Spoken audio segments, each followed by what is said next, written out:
Once upon a time, in a quiet forest, lived a small ant named Timo.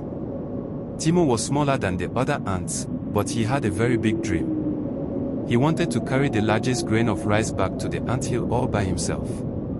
One hot afternoon, Timo spotted a shiny grain of rice on the ground. It was 3 times bigger than he was. The other ants walked past it and shook their heads.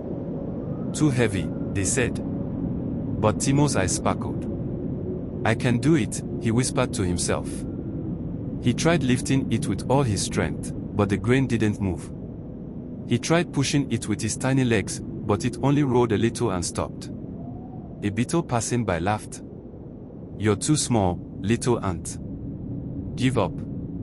But Timo shook his head. "I won't give up."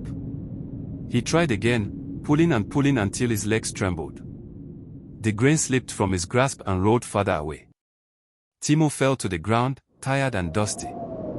A bird watching from a branch chirped, "Why not leave it? It's impossible." Timo took a deep breath. "It may be hard, but impossible." "No." He rested under a leaf, then stood up again. This time he tried a new way. He climbed on top of the grain and pushed with his whole body. Slowly, it began to roll forward. Step by step, push by push, Timo moved the rice toward the anthill. When he grew tired, he paused, but he never stopped. The sun set, and still he pushed. Other ants gathered around, whispering, "He will never make it." But Timo kept going. Finally, as the stars began to twinkle, Timo reached the anthill. The huge grain of rice rested safely at the entrance. The ants gasped in amazement. "He did it," they cheered. Timo smiled, his tiny chest filled with pride.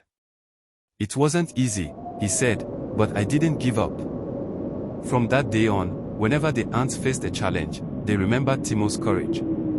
And Timo learned that even the smallest ant could achieve great things with patience, strength, and determination. And so, Timo became known as the little ant with the biggest heart, the ant who never gave up.